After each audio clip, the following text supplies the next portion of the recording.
청취자 여러분, 우리가 건물을 지을 때 진짜 제일 중요한 게 뭘까요? 화려한 외관이나 튼튼한 철골도 물론 중요하겠지만 사실 그 모든 무게를 밑에서 묵묵히 버텨내는 기초 지반의 지지력이 핵심이잖아요. 네, 맞습니다. 아무리 튼튼한 건물도 땅이 버텨주지 못하면 그냥 무너져 내리는 거니까요. 그렇죠. 그래서 오늘은 이 지지력 계산의 역사를 개척한 전설적인 학자 4명의 이론을 팔털 털어보는 아주 특별한 심층 탐구를 시작하겠습니다. 지시사항에 따라 복잡한 서론은 확 빼버리고 바로 이 기초 지반 지지력 심층 탐구로 들어가 보죠. 좋아요. 이거 한번 제대로 파헤쳐 보겠습니다. 아주 좋습니다. 지지력을 이해한다는 건 단순히 흙이 단단한지 아닌지를 넘어서는 문제거든요. 지하 수위 같은 자연 조건이 건물을 어떻게 위협하는지 그 숨겨진 패턴을 읽어내는 일입니다. 맞아요. 청취자 여러분, 그 마른 흙바닥 밟을 때랑 비 온 뒤에 막 물웅덩이 생긴 진흙 밟을 때 발이 푹푹 빠지는 느낌 완전 다르잖아요. 지하 수위가 바로 딱 이런 역할을 하거든요. 정확한 비유네요. 이 원리를 처음으로 명확하게 정리한 분이 바로 지지력 계산의 아버지 테르자기입니다. 얕은 기초, 그러니까 기초가 묻힌 깊이가 기초의 폭보다 작거나 같은 그 상황에서 아주 정밀한 해답을 제시했죠. 여기서 흥미로운 점은 물이 지지력에 미치는 치명적인 영향을 완전히 숫자로 증명했다는 겁니다. 막연하게 그냥 물이 있으면 약해진다. 이게 아니라 정확한 수치로요. 와, 그럼 첫 번째 소스에 있는 데이터를 가지고 이 마법, 아니 공학자들에겐 거의 재앙 같은 변화를 직접 확인해보죠. 폭비가 2.0m인 정사각형 모양의 독립기초가 지표면 아래 1.0m 깊이에 설치되어 있다고 가정해 볼게요. 네, 근입 깊이 DF가 1.0m인 상황이군요. 맞아요. 근데 큰 문제가 생겼습니다. 지하 수위가 지표면 아래 딱 0.5m 지점까지 차오른 거예요. 아, 그거 정말 위험한 상황인데요. 기초 저면이 1.0m 깊이인데 수위가 0.5m에 있으니까 기초가 묻힌 공간의 위쪽 절반은 그냥 젖은 흙이고 아래쪽 절반은 물에 완전히 잠겨버린 거네요. 네네. 그래서 토질 조건을 보니까 흙 입자끼리 달라붙는 점착 역시가 20kN/per 제곱미터고요. 흙이 비벼질 때 생기는 내부 마찰각 파이가 30도입니다. 이 각도일 때 테르자기 공식에 들어가는 세 가지 계수가 주어지는데요. NC는 37.2, NQ는 22.5, N감마는 19.7이네요. 청취자분들을 위해 짧게 짚고 넘어가면 이 개수들은 흙이 무너지지 않으려고 버티는 세 가지 방어막입니다. 점창적이 버티는 힘, 덮고 있는 흙 무게가 누르는 힘, 그리고 기초 아래의 흙의 마찰력이죠. 테르자기의 정사각형 공식이 그래서 점착력, 상부 흙 무게, 하부 흙 저항 이렇게 세 덩어리로 나뉘는 거거든요. 아하, 그 공식이 1.3 곱하기 C 곱하기 NC 더하기 감마1 곱하기 DF 곱하기 NQ 더하기 0.4 곱하기 감마2 곱하기 B 곱하기 N감마. 와, 숨차네요. 아무튼 여기서 흙의 무게, 즉 단위 중량 감마값들이 제일 중요한 거잖아요. 네, 맞습니다. 물이 찼으니까 무게가 변하거든요. 흙의 습인 단위 중량은 18, 포화 단위 중량은 20, 그리고 물 자체의 무게는 10kN/per 세제곱미터입니다. 공식 두 번째 항에 들어가는 상부 흙 무게, 감마1부터 볼까요? 지표면부터 1.0m 깊이까지 파고드는 동안 지하 수위가 0.5m에 있으니까 위쪽 절반은 젖은 흙 18을 그대로 쓰고 아래쪽 절반은 물에 잠겼으니까 다르게 계산해야겠네요. 그렇죠. 평균 유효 단위 중량을 써야 합니다. 물에 잠긴 부분은 부력을 받아서 가벼워지거든요. 위쪽 0.5m 구간은 18을 곱하고 아래쪽 0.5m 구간은 포화 단위 중량 20에서 물 무게 10을 뺀 10을 적용해야 합니다. 아, 20-10을 해서 10이 되는 거군요. 흙이 부력 때문에 거의 둥둥 뜨는 거네요. 계산해보면 0.5 곱하기 18 더하기 0.5 곱하기 10을 전체 깊이 1.0으로 나누니까 감마1은 14가 나옵니다. 완벽합니다. 그리고 세 번째 항에 들어가는 하부 흙 무게, 감마2는 1.0m 아래니까 완전히 물에 잠겨 있죠. 여긴 그냥 포화 단위 중량 20에서 10을 뺀 수중 단위 중량 10을 씁니다. 부력이 흙의 무게를 완전 반토막 낸 거죠. 대박. 공식에 바로 대입해 볼게요. 첫 번째 항은 1.3 곱하기 20 곱하기 37.2 하니까 967.2. 두 번째 상부항은 방금 구한 14에 깊이 1.0 그리고 22.5를 곱해서 315.0.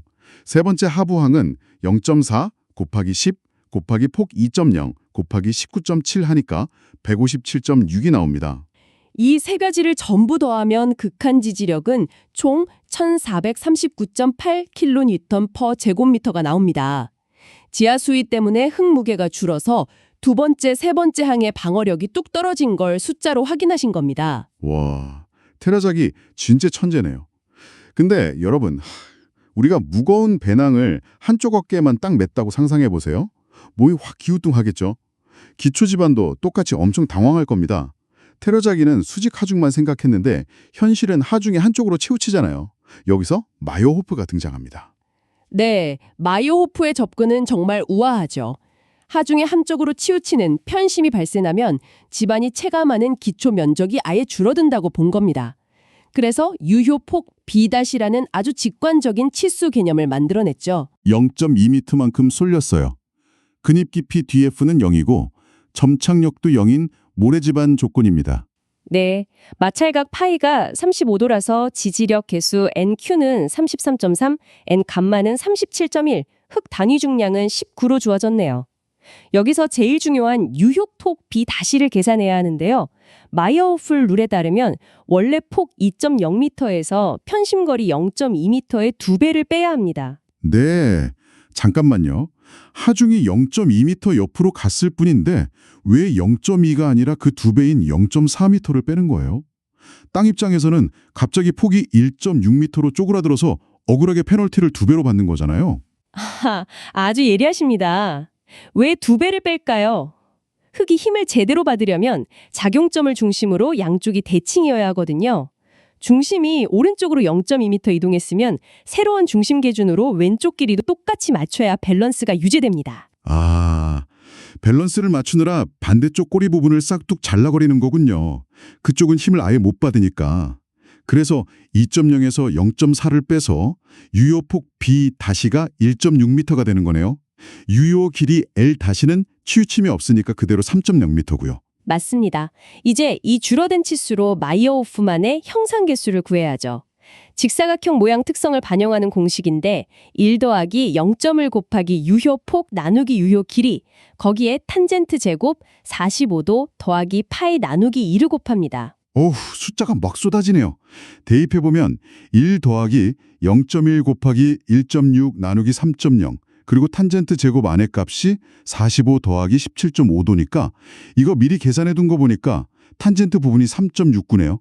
그럼 결국 1 더하기 0.1 곱하기 0.533 곱하기 3.69 하니까 대략 1.20이 나옵니다. 네, 형상계수가 1감20이라는 건 직사각형 모양 덕분에 지지력이 한 20% 정도 보너스를 받는다는 뜻이죠. 여기선 점착력도 0, 깊이도 0이니까 테르자기 기본 공식에서 파생된 세 번째 항만 남게 됩니다. 0.5 곱하기 19 곱하기 1.6 곱하기 37.1 곱하기 형상계수 1.20이죠. 계산을 쫙 해보면 결과가 676.7이 나옵니다. 와, 편심이 없었으면 2.0m를 온전히 다 써서 값이 훨씬 컸을 텐데 고작 0.2m 치우친 것 때문에 엄청나게 손해를 보네요. 유효치수라는 아이디어 진짜 획기적입니다. 하지만 자연의 공격은 여기서 끝이 아닙니다. 하중에 한쪽으로 쏠리는 걸 넘어서서 아예 태풍이나 파도처럼 대각선으로 비스듬하게 꽂히면 어떨까요? 수평으로 미는 힘까지 더해지는 거죠. 이때 등판하는 게 바로 세 번째 학자, 배식입니다. 수평하중요. 여기서 진짜 흥미로워지더라고요. 예제 보니까 폭 2.0m짜리 연속 기초인데 위에서 누르는 연직하중은 500, 근데 옆에서 미는 수평하중은 겨우 100이에요. 아니 위에서 500으로 누르는데 옆에서 100으로 민다고 그게 그렇게 위협적인 거예요? 흙의 파괴 메커니즘을 생각해보면 이해가 갑니다. 흙은 깡통처럼 위에서 찌그러지는 게 아니라 전단 파괴라고 해서 입자들이 미끄러지며 옆으로 터져나가는 미니 산사태가 일어나거든요. 수평 하중이 가해지면 흙에 밀려나는 방향으로 직접 가속도를 붙여주는 셈입니다. 와, 샌드위치 위에서 누르고 있는데 옆에서 내용물을 확 밀어내는 거랑 똑같네요. 끔찍합니다. 예제 조건 보면 순수 점토질이라 점착력C는 50이고 마찰각은 0도, 깊이 DF도 0이에요. 마찰각이 0이라 NC는 5.14, NQ는 1.0, N감마는 0이고요. 배식은 이 수평하중을 경사계수라는 페널티로 깎아버리네요. 네, 경사계수 공식이 1- 수평하중 100 나누기 면적 곱하기 점착력 곱하기 NC입니다. 여기서 면적 A는 단위 길이 1.0m당 2.0m 폭이니까 2.0제곱미터가 되죠. 식에 넣어보면 1-100 나누기 분모가 2.0 곱하기 50 곱하기 5.14네요. 분모 다 곱하면 514가 되고요. 그럼 1-100 나누기 514니까 분수가 약 0.195. 1에서 빼면 경사계수 IC는 0.805가 나옵니다. 이 숫자 의미가 엄청납니다. 수직화 중에 5분의 1밖에 안 되는 수평화 중 100이 들어왔는데 집안 지지력이 순식간에 약 20%나 날아가 버린 거예요. 여기선 점착력항 NC 곱하기 IC만 남으니까 결과가 어떻게 되죠? 후스트소스 대입해서 마무리해보면 50 곱하기 5.14 곱하기 0.805 하니까 딱 207.1kN per 제곱미터가 나옵니다. 맙소사, 옆에서 살짝 밀었다고 20%나 깎이다니 경사계수 진짜 무섭네요. 맞아요. 그래서 집안공학자들이 횡방향 하중을 제일 두려워하고 꼼꼼하게 대비하는 겁니다. 자, 지금까지 막 물에 잠기고 치우치고 옆에서 미는 악조건만 봤는데 이번엔 희망적인 방어력 턴입니다. 여러분, 해변에서 파라솔 꽂을 때 얕게 꽂으면 픽 쓰러지지만 모래 속으로 아주 깊숙이 박으면 옆구리를 감싸주는 모래 압력 덕분에 완전 튼튼하잖아요. 네 번째 소스 주인공, 한센이 바로 이 옆구리의 힘을 깊이계수로 수치화했습니다. 아주 찰떡 같은 비유입니다. 한센은 기초가 깊어질수록 단순히 위에 얹은 흙 두께가 두꺼워지는 걸 넘어서서 측면 흙이 파괴를 강력하게 억제하는 현상에 주목했어요. 그걸 수학적으로 입증한 게 깊이계수 D입니다. 그럼 한센의 든든한 예제로 파고들어 볼게요. 폭 B가 1.5m인 정사각형 기초가 지표면 아래 1.5m 깊이에 아주 깊숙이 붙여 있어요. 점착력 C가 10, 마찰각 파이가 25도. 그래서 계수는 NC 20.7, NQ 10.7, N감마 6.8이고 단위 중량은 18입니다. 형상계수랑 깊이계수 다 고려해야 하는 종합 세트네요. 침착하게 하나씩 보죠. 먼저 형상계수 SQ는 정사각형이라 폭대 길이 비율이 1.0입니다. 한센 공식에 따라 1 더하기 1.0 곱하기 탄젠트 25도를 하면 탄젠트 값이 0.466이니까 형상계수는 1.466이 됩니다. 다음은 한센 공식의 하이라이트, 깊이계수 DQ. 깊이 1.5를 폭 1.5로 나누니까 비율이 딱 1.0이고요. 오, 공식 진짜 기네요. 1 더하기 2 곱하기 탄젠트 파이, 거기에 1 마이너스 사인 파이의 전체 제곱, 마지막에 깊이 비율을 곱하네요. 복잡해 보이지만 물리적 의미는 확실합니다. 흙의 마찰 저항 특성에 땅속 깊이 비율을 곱해서 측면 저항력을 산출하는 거죠. 숫자를 넣으면 1 더하기 2 곱하기 0.466 곱하기 1 마이너스 사인 25도의 제곱 곱하기 1.0입니다. 사인 25도는 약 0.423이고요. 제가 후딱 계산해 볼게요. 괄호 안에 1 마이너스 0.423을 제곱하면 대략 0.333. 그럼 2 곱하기 0.466 곱하기 0.333 하니까 0.31이 나오네요. 이를 더하면 깊이계수 DQ는 약 1.31이 나옵니다. 와, 깊게 팠다는 이유 하나만으로 저항력이 31%나 껑충 뛴 거네요. 엄청난 보너스죠. 특히 마찰각이 25도나 되는 사질토에서는 두 번째 항이 지지력을 주도합니다. 위에서 누르는 흙무게 Q는 18 곱하기 1.5에서 27이고요. 이제 한센의 전체 공식인 세 항을 모두 더해봐야죠. 심호흡 한번 하고요. 첫 번째 점착력 항은 10 곱하기 20.7 곱하기 형상계수 1.4 곱하기 깊이계수 1.3 해서 대략 376.7. 두 번째 핵심항은 무게 27에 10.7 곱하기 1.466 곱하기 1.31 하니까 무려 554.8. 세 번째 항은 형상계수가 0.6, 깊이계수가 1.0이라서 쭉 곱하면 55.1이 나옵니다. 네, 그 세 가지를 싹 다 더하면 어떻게 됩니까? 전부 더하니까 극한 지지력이 986.6kN/제곱미터입니다. 1.5m 팠을 뿐인데 위에서 누르는 무게랑 옆구리 저항력이 뭉쳐서 방어력이 엄청나네요. 맞습니다. 여기까지 오셨으면 청취자 여러분도 공학자들이 어떻게 자연의 힘에 대응해 왔는지 머릿속에 지도가 그려지셨을 겁니다. 자, 그럼 이게 다 무슨 의미일까요? 저는 이 4명의 학자들이 진짜 토질역학계의 어벤져스 같다는 생각이 들어요. 아하, 테르자기가 캡틴 아메리카처럼 기초문부를 세우고 마요포가 아이언맨처럼 편심 공격을 유효폭으로 막아내고요. 하하하, 어벤져스 좋네요. 한센은 땅속 깊이 벙커를 파서 측면을 방어하고 배식은 대각선 경사중을 막는 첨단 방어막을 쳤죠.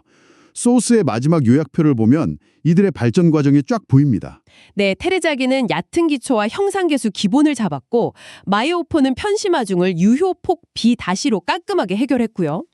한센은 벙커 파기의 달인답게 깊이계수 D와 집안 경사계수를 고안했죠. 그리고 배식은 한센을 보완해서 비스듬한 수평 하중에 대한 경사하중 계수 I를 정교화하고 흙의 압축성까지 다뤘습니다. 이전 세대의 한계를 계속 극복해온 역사 그 자체입니다. 와, 완벽한 팀워크네요. 근데 전문가님, 여기서 우리 청취자분들을 위해 꼭 질문해야겠어요.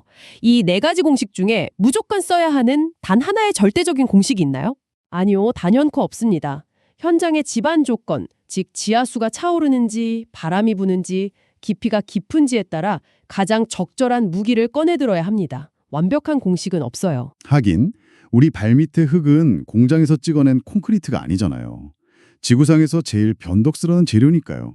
그 불확실한 자연을 통제하려는 학자들의 눈물겨운 여정이었네요. 네, 그들의 노력 덕분에 우리가 수백 미터 빌딩 위에서도 평온하게 커피를 마실 수 있는 겁니다. 오늘 이 거대한 지하 세계의 전투 어떠셨나요? 앞으로 거대한 다리를 볼 때마다 저 땅 속에서 무시무시한 무게를 버텨내는 흙의 분투를 꼭 떠올려 보세요. 청취자 여러분, 만약 50년 뒤에 기후변화로 우리 동네 지하 수위가 확 변한다면 여러분 집을 떠받치는 이 지지력 숫자들은 과연 어떻게 요동칠까요? 오늘 심층 탐구는 여기서 마치겠습니다.